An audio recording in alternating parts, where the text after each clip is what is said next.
Welcome to our channel. ఈరోజు మనం గతంలో వచ్చినటువంటి ప్రశ్నపత్రాల ఆధారంగా అతి ముఖ్యమైనటువంటి కొన్ని క్వశ్చన్లను ప్రాక్టీస్ చేద్దాం. ఇప్పటివరకు మీరు ప్రిపేర్ అయినటువంటి అంశాలు ఎంతవరకు చేయగలుగుతున్నారు అనేది దీని ద్వారా మనం పరీక్షించుకోవచ్చు. సో ఇది తప్పకుండా మీకు ఉపయోగపడుతుందని నేను అనుకుంటున్నాను. సో క్వశ్చన్ నెంబర్ 1 తీసుకున్నట్టయితే, శిశువు యొక్క అభివృద్ధి అనేది ఏ సూత్రాన్ని అనుసరిస్తుంది? డెవలప్మెంట్ అనేది ఏ ప్రిన్సిపల్ను అనుసరిస్తుంది? ఏ సాధారణం నుంచి ప్రత్యేకానికి, ప్రత్యేకం నుంచి సాధారణానికి, యాదృచ్ఛికంగా, అంతరాయంగా? So the answer is A, సాధారణం నుంచి ప్రత్యేకానికి.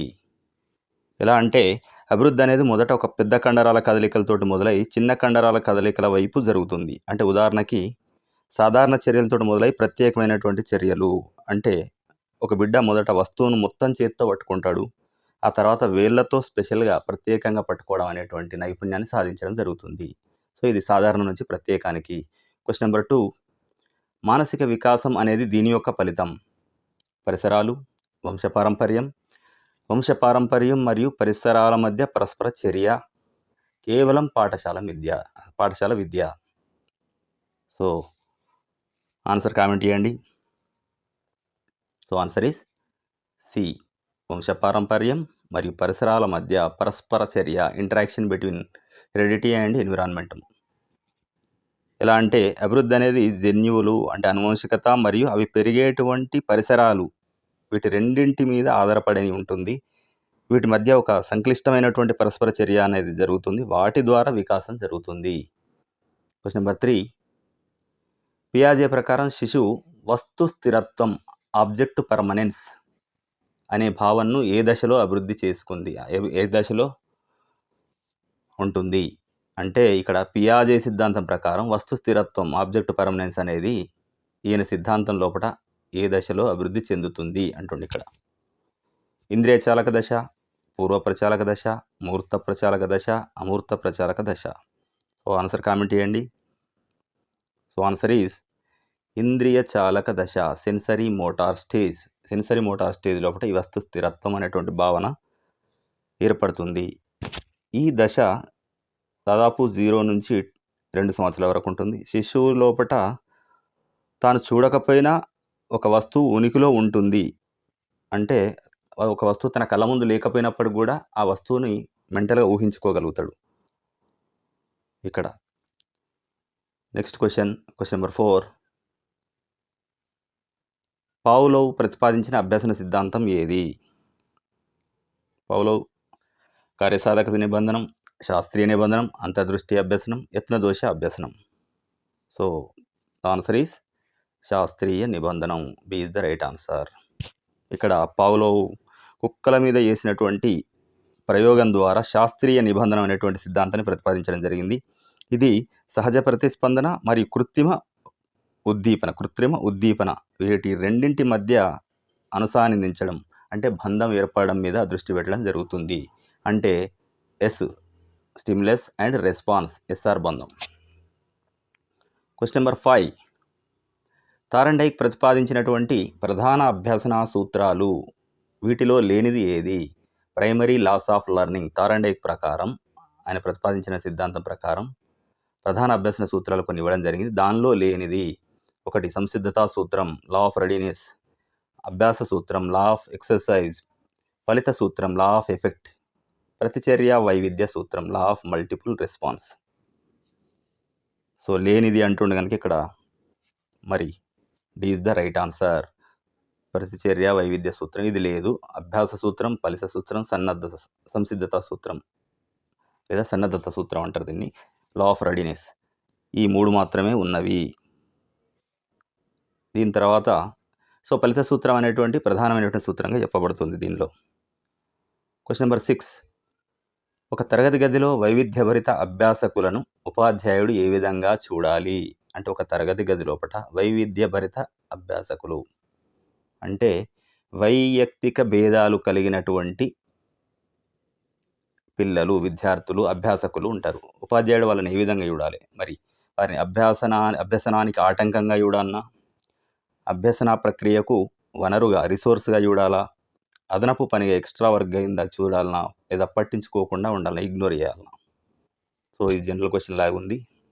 ఆన్సర్ చేయండి కామెంట్లో. So the answer is B. అభ్యసన ప్రక్రియకు వనరుగా ఒక రిసోర్స్ లాగా చూడాల్సి ఉంటుంది. ఎలా అంటే వివిధ నేపథ్యాల నుంచి లేకపోతే వేరు సామర్థ్యాలు కలిగినటువంటి విద్యార్థులు తరగతి గదిలో ఉండడం జరుగుతుంది. వారు ఒకరి నుంచి మరొకరు నేర్చుకోవడానికి మరియు పరస్పర అవగాహన పెంచుకోవడానికి సహాయపడతారు కనుక ఇటువంటి సిచ్యువేషన్ను అభ్యసనానికి ఒక వనరుగా మాత్రమే చూడాల్సి ఉంటుంది. క్వశ్చన్ నెంబర్ 7 తీసుకుంటే నిరంతర సమగ్ర మూల్యాంకనం అంటే CCE, కంటిన్యూస్ కాంప్రహెన్సివ్ ఇవాల్యుయేషన్. ఎగ్జామ్లో ఒకసారి అడగడం కూడా జరిగింది CCE ఫుల్ ఫామ్, గుర్తుపెట్టుకోండి. దీని ఉద్దేశం ఏమిటి? CCE ఉద్దేశం కేవలం పరీక్షా మార్కుల్ని లెక్కించడం, విద్యార్థి యొక్క శారీరక పెరుగుదలను మరియు శారీరక పెరుగుదలను మాత్రమే అంచనా వేయడం, ఓన్లీ అసెసింగ్ ఫిజికల్ గ్రోత్, అభ్యసనంలోని లోపాలను గుర్తించి సవరించడం, సంవత్సరం చివరిలో ఒకేసారి పరీక్షలు నిర్వహించడం. సో ఆన్సర్ కామెంట్ చేయండి. C is the right answer. ఎందుకంటే అభ్యసనంలోని లోపాలను గుర్తించుకుంటూ సవరించుకుంటూ చేయడం అనేదే ఇక్కడ జరుగుతుంది. Identifying and rectifying gaps in learning. అందుకే దీన్ని కంటిన్యూస్ అండ్ కాంప్రహెన్సివ్ అన్నారు. Question number 8. వ్యక్తిగత భేదాలను అంటే వైయక్తిక భేదాలను దృష్టిలో ఉంచుకొని ఉపాధ్యాయుడు చేయవలసింది ఏమిటి? ఇండివిజువల్ డిఫరెన్సెస్ని దృష్టిలో ఉంచుకొని ఉపాధ్యాయుడు ఏం చేయాలి? అందరికీ ఒకే విధంగా బోధించడం, teaching everyone in the same way, ఒక్కో విద్యార్థి అవసరాలకు అనుగుణంగా బోధన పద్ధతులను మార్చడం, కేవలం తెలివైన విద్యార్థులపై మాత్రమే దృష్టి పెట్టడం, తరగతిలో పరీక్షలు నిర్వహించకపోవడం. So B is the right answer. అంటే ఇక్కడ ఒక్కో విద్యార్థికి ఉన్నటువంటి అవసరాలకు అనుగుణంగా తన బోధనా పద్ధతుల్ని మార్చడం. ఇది ప్రతి విద్యార్థి కూడా ఒక ప్రత్యేకమైనటువంటి విద్యార్థి కనుక ఉపాధ్యాయుడు వివిధ రకాలైనటువంటి లెర్నింగ్ స్టైల్స్ని మరియు వాళ్ళ పిల్లల సామర్థ్యాలకు సరిపోయే విధంగా ఉన్నటువంటి స్ట్రాటజీ బోధనా వ్యూహాల్ని ఎన్నుకుంటే అది వాళ్ళకు అనుకూలంగా ఉంటుంది. సో ఇక్కడ ఎక్స్ప్లెనేషన్ కొంచెం స్పీడ్గా ఇవ్వడం జరుగుతుంది, ఎందుకంటే మీకు ఎగ్జామ్ దగ్గరకు వచ్చింది. మరి మీ టైంని ఎక్కువ కన్జ్యూమ్ చేయకుండా, అలాగని ఎక్స్ప్లెనేషన్ లేకుండా ఉంటే కూడా కొన్నిసార్లు మీకు యూజ్ కాదేమనే ఉద్దేశంతో చేస్తున్నాం. Question number 9.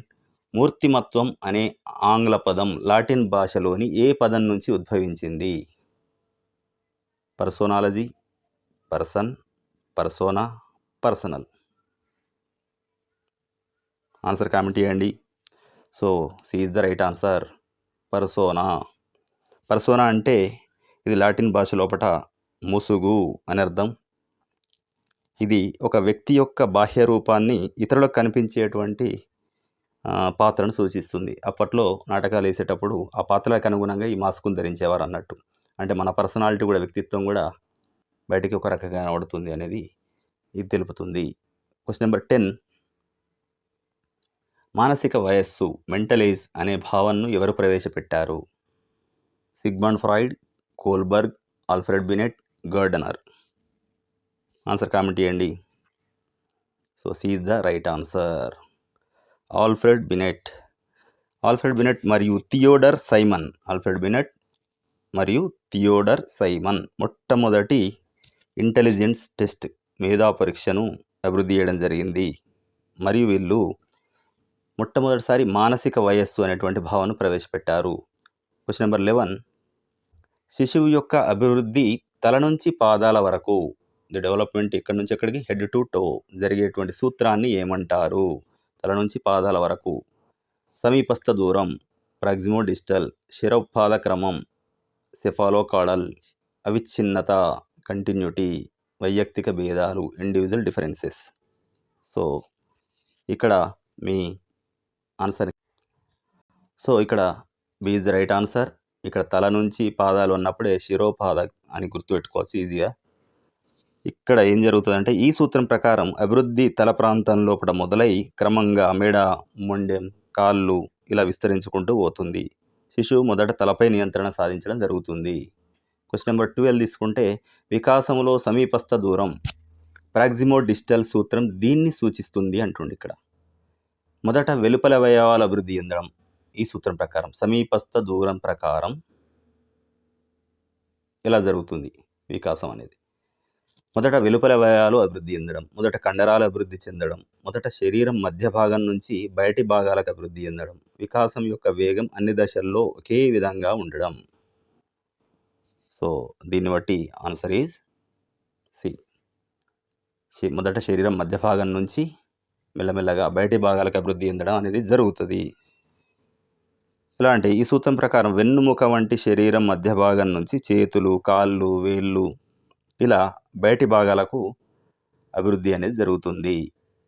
క్వశ్చన్ నెంబర్ 13 తీసుకుంటే పియాజే ప్రకారం తర్కాన్ని లాజికల్ రీజనింగ్ తర్కాన్ని ఉపయోగించగలిగే కానీ అమూర్త ఆలోచన చేయలేని దశ అంటుండే. అంటే ఈ దశలో పియాజే అటువంటి సిద్ధాంతం లోపల ఒక దశలో తర్కం ఉపయోగించగలుగుతాడు కానీ అమూర్త ఆలోచన మాత్రం చేయలేడు. అదే దశ ఇంద్రియ చాలక దశ, పూర్వ ప్రచాలక దశ, మూర్త ప్రచాలక దశ, అమూర్త ప్రచాలక దశ. సో ఆన్సర్ కామెంట్ చేయండి. Answer is C, concrete operational stage, మూర్త ప్రచాలక దశ. ఇక్కడ ఈ దశ దాదాపు 7 నుంచి 11 సంవత్సరాలు ఉంటుంది. పిల్లలు ఇక్కడ మూర్తమైన అంటే కళ్ళకు కనిపించేది, అమూర్తమైన కళ్ళకు కనిపించినటువంటి భావనలు. సో ఇక్కడ పిల్లలు మూర్తమైన కళ్ళకు కనిపించేటువంటి వస్తువుల గురించి తార్కికంగా ఆలోచిస్తారు కానీ కనిపించకుండా ఉన్నటువంటి భావనల గురించి మాత్రం తార్కికంగా ఆలోచించాలి. లాజికల్ థింకింగ్ ఉంటుంది కానీ కేవలం కనబడే వాటిపైనే ఉంటుంది. క్వశ్చన్ నెంబర్ 14 తీసుకుంటే సో ఈ బిట్లు మీకు ఉపయోగపడ్డట్లయితే ఇదే కాకుండా మీ మిత్రులందరికీ కూడా ఉపయోగపడాలనుకుంటే ఖచ్చితంగా షేర్ చేయండి.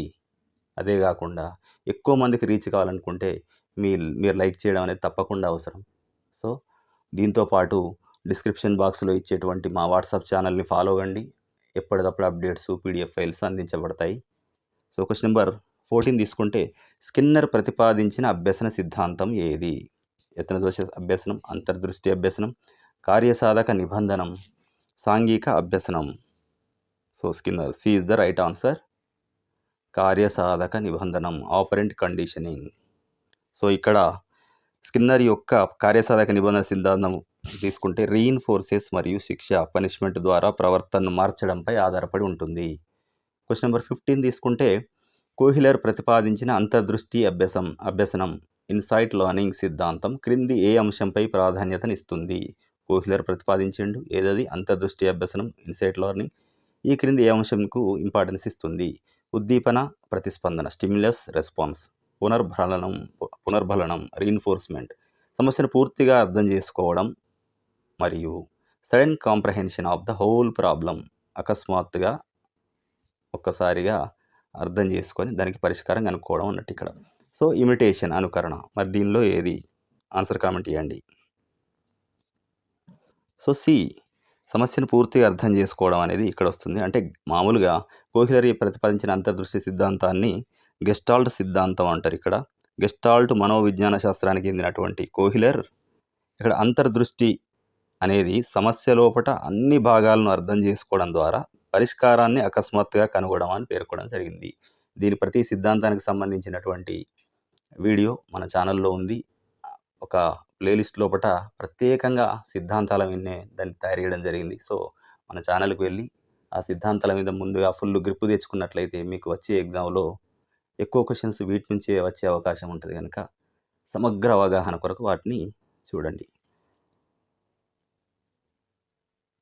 సో ఇక్కడ కోహిలర్ అంటే ఇక్కడ అయిపోయింది. ఓకే, 16 క్వశ్చన్ నెంబర్ 16 తీసుకుంటే అభ్యసనంలో బదిలీ, ట్రాన్స్ఫర్ ఆఫ్ లెర్నింగ్ అనేది ఒక విషయం నేర్చుకోవడం వలన మరొక విషయాన్ని నేర్చుకోవడంలో సహాయపడితే దాన్ని ఏమంటారు?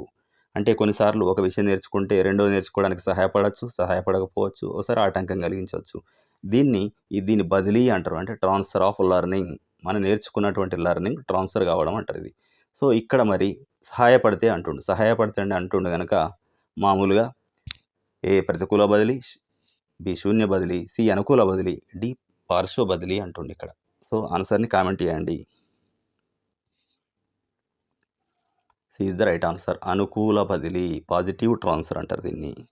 అంటే ఒక అంశంలో నేర్చుకున్నటువంటి జ్ఞానము లేదా స్కిల్స్, నైపుణ్యాలు లేదా అలవాటు మరొక అంశాన్ని నేర్చుకోవడం లోపట సహాయపడితే లేదా ఈజీ చేస్తే, కొత్తది నేర్చుకోవడానికి ఈజీగా సులభతరం చేస్తే దాన్ని అనుకూల బదిలీ అంటారు. Question number 17. బోధన అభ్యసన ప్రక్రియలో ఉపాధ్యాయుని పాత్ర ఏమిటి? కేవలం జ్ఞానాన్ని అందించేవాడు, నాలెడ్జ్ ప్రొవైడర్. అభ్యసనానికి సులభతరం చేసేవాడు, ఫెసిలిటేటర్ ఆఫ్ లెర్నింగ్. నియంత్రణాధికారి, కంట్రోలర్. పాఠ్యపుస్తకాన్ని చదివేవాడు, just reader, textbook reader. So answer ఈజీగానే ఉంది, కామెంట్ చేయండి. సో బి అభ్యసనాన్ని సులభతరం చేసేవాడు, facilitator. Teacher is a facilitator of learning. ఇక్కడ ఎందుకు అని అనుకుంటున్నాం అంటే, జాతీయ విద్యా ప్రణాళిక చట్టం 2005 అంటే ఎన్సిఎఫ్ 2005 ప్రకారం ఉపాధ్యాయుడు విద్యార్థులు చురుగ్గా పాల్గొనేలా, లేకపోతే వాళ్ళు స్వయంగా నేర్చుకునేలా ఒక అనుకూలమైనటువంటి వాతావరణాన్ని కల్పించాలి, దానికి ఒక ఫెసిలిటేటర్గా ఉండాలి అని చెప్తుంది ఎన్సిఎఫ్ 2005. Question number 18. విద్యార్థి యొక్క లోపాలను, బలహీనతలను గుర్తించి తగిన బోధనా చర్యలు తీసుకోవడానికి నిర్వహించేటువంటి మూల్యాంకనం ఏది? విద్యార్థి యొక్క లోపాలను మరి బలహీనతలను గుర్తించి దానికి తగ్గట్టు బోధనా చర్యలు తీసుకొని నిర్వహించే మూల్యాంకనం ఏంటిది?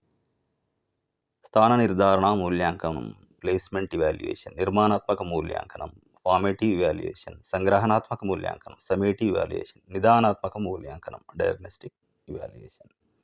సో ఆన్సర్ టైప్ చేయండి. సో ఆన్సర్ ఈజ్ డి, నిదానాత్మక డయాగ్నోస్టిక్ ఇవాల్యుయేషన్ అంటున్నాము.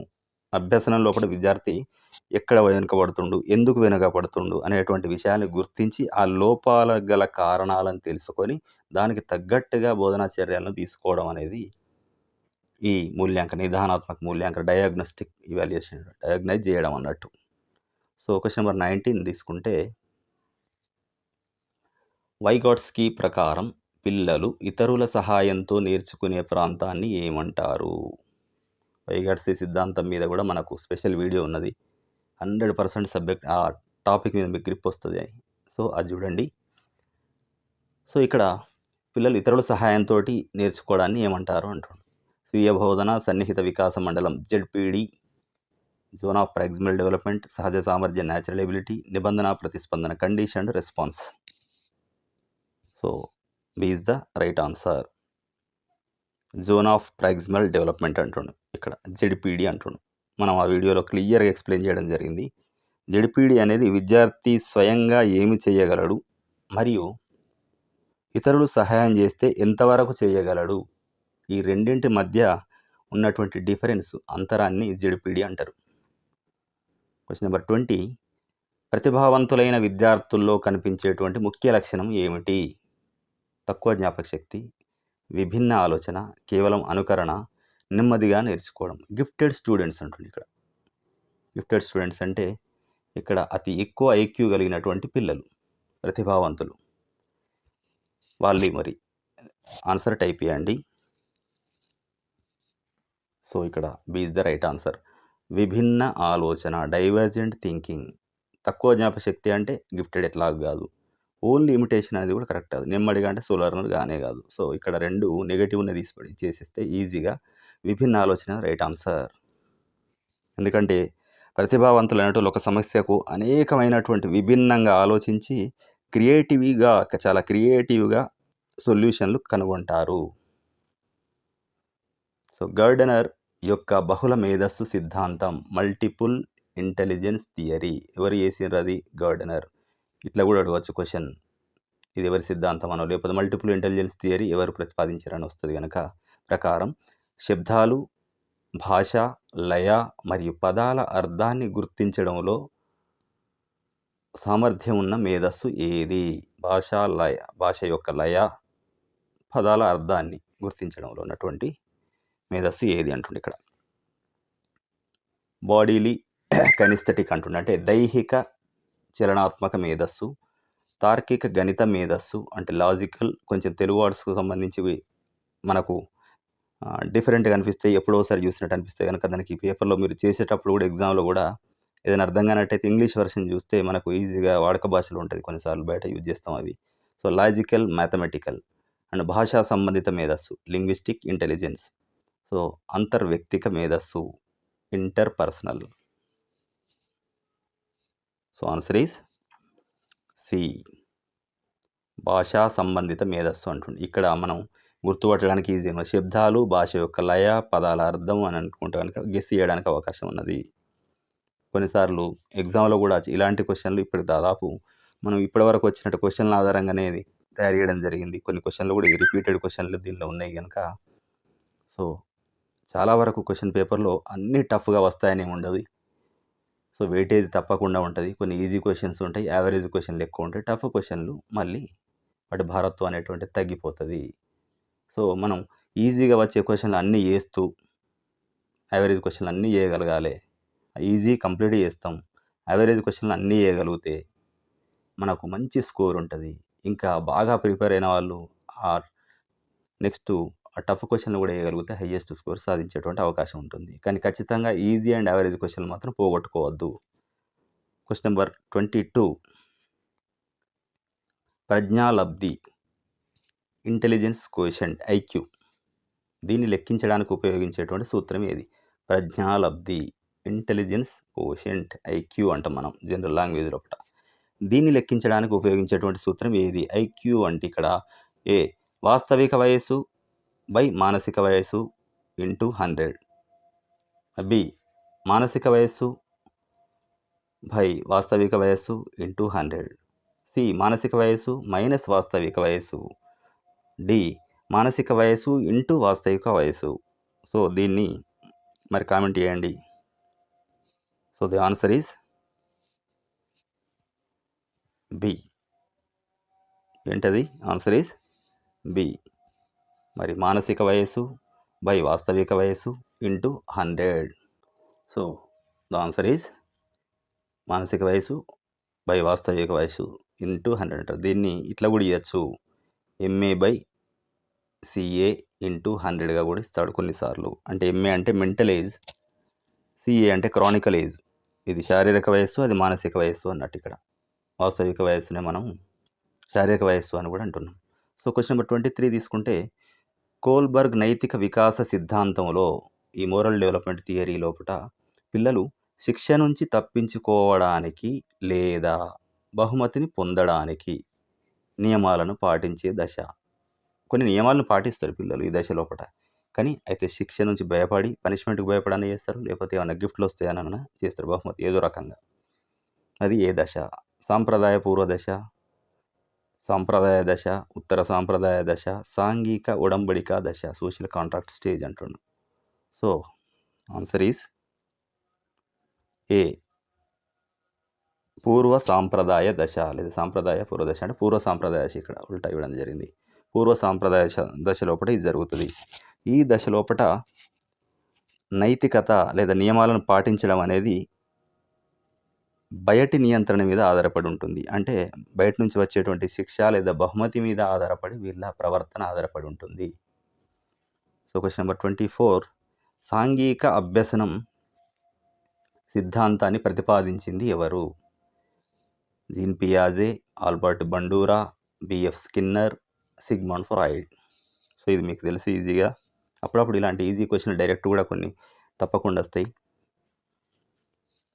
So B is the right answer, Albert Bandura. So ఈయన ప్రకారం పిల్లలు ఇతరులను అనుకరించడం, ఇమిటేట్ చేయడం ద్వారా లేదా అబ్జర్వేషన్ చేయడం ద్వారా నేర్చుకుంటారు. అందుకే దీన్ని అనుకరణ అభ్యసనం అని కూడా అంటారు. క్వశ్చన్ నెంబర్ 25 తీసుకుంటే, రక్షక తంత్రాలు ప్రధానంగా దీన్ని రక్షించడానికి ఉపయోగపడతాయి. మరి డిఫెన్స్ మెకానిజమ్స్ని మనం వాడుతాము, మరి దేన్ని రక్షించడానికి డిఫెన్స్ మెకానిజం యూజ్ అవుతాయి అంటున్నాం. శరీరం, అహం, id, super ego. So B is the right answer, అహం. ఎలా అంటే ఫ్రాయిడ్ ప్రకారం ఈ రక్షక తంత్రాలు అనేటువంటి మనలో ఉండేటువంటి ఆందోళన, సంఘర్షణ నుంచి మనల్ని రక్షించడానికి, అంటే ఇడ్ మరియు సూపర్ ఈగో మధ్య సమతుల్యతను కాపాడడానికి ఉపయోగపడతాయి.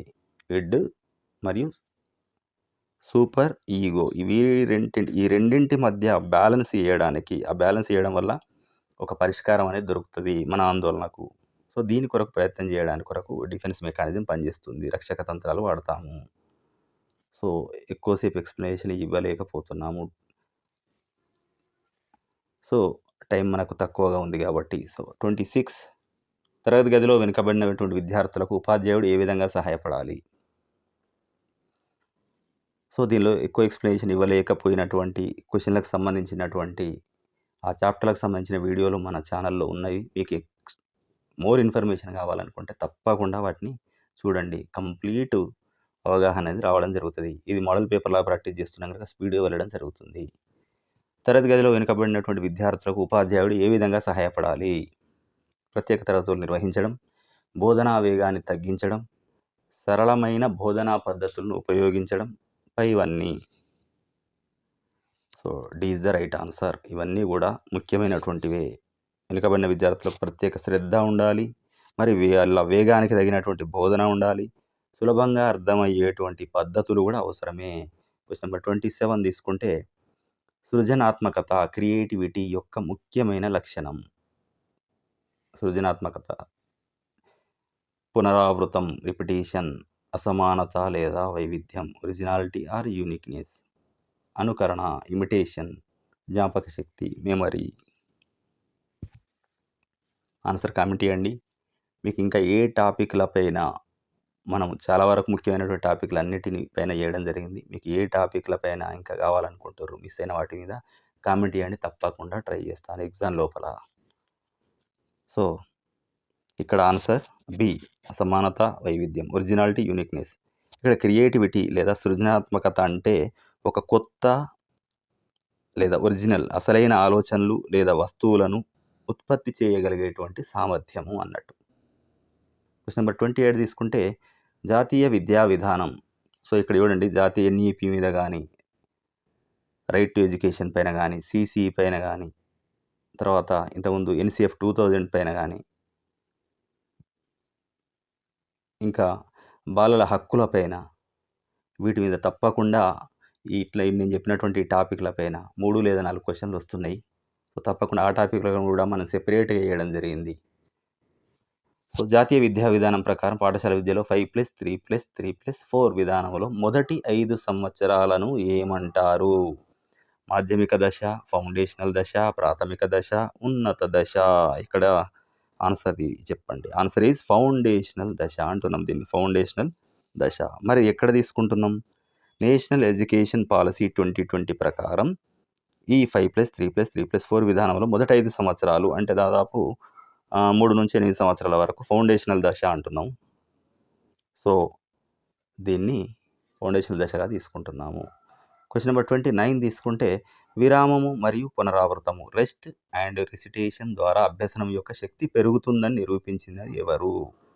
అంటే రెస్ట్ మరియు రెసిటేషన్, విరామం తీసుకోవడం మరియు పునరావృతం చేయడం ద్వారా అభ్యసనం యొక్క శక్తి పెరుగుతుందని సూచించే తారండై, కోహిలర్, ఎబ్బింగ్హాస్, స్కిన్నర్. ఇది అప్లైడ్ క్వశ్చన్, అప్లికేషన్ క్వశ్చన్ ఇది. సో 29 సి ఈజ్ ద ఎబ్బింగ్హాస్ యొక్క సిద్ధాంతం ఇది. ఈయన హెర్మన్ ఎబ్బింగ్హాస్ అనేటువంటి శాస్త్రవేత్త మెమరీ మరియు స్పేస్డ్ ప్రాక్టీస్ అంటే జ్ఞాపక శక్తి మరియు విరామాల మధ్య అధ్యయనం లోపల అధ్యయనం చేయడం జరిగింది. వాటికి ఈయన మార్గదర్శకులు లాంటి వాడు. సో క్వశ్చన్ నెంబర్ 30 తీసుకుంటే ఒక ఉపాధ్యాయుడు విద్యార్థిని తరగతి గదిలో అడిగిన ప్రశ్నలకు సమాధానాలు ఇవ్వనందుకు, అంటే ఒక పిల్లాడు క్లాస్ రూమ్లో అడిగిన క్వశ్చన్లకు సమాధానం ఇవ్వనందుకు బహిరంగంగా అవమానించడం అనేది ఏ విధమైన చర్య? మరి దాని ద్వారా అది ఎట్లాంటి చర్య అంటాడు? సానుకూల బలవర్ధకం అంటే పాజిటివ్ రీఎన్ఫోర్స్మెంట్ ఇస్తుంది ఆ పిల్లలకి.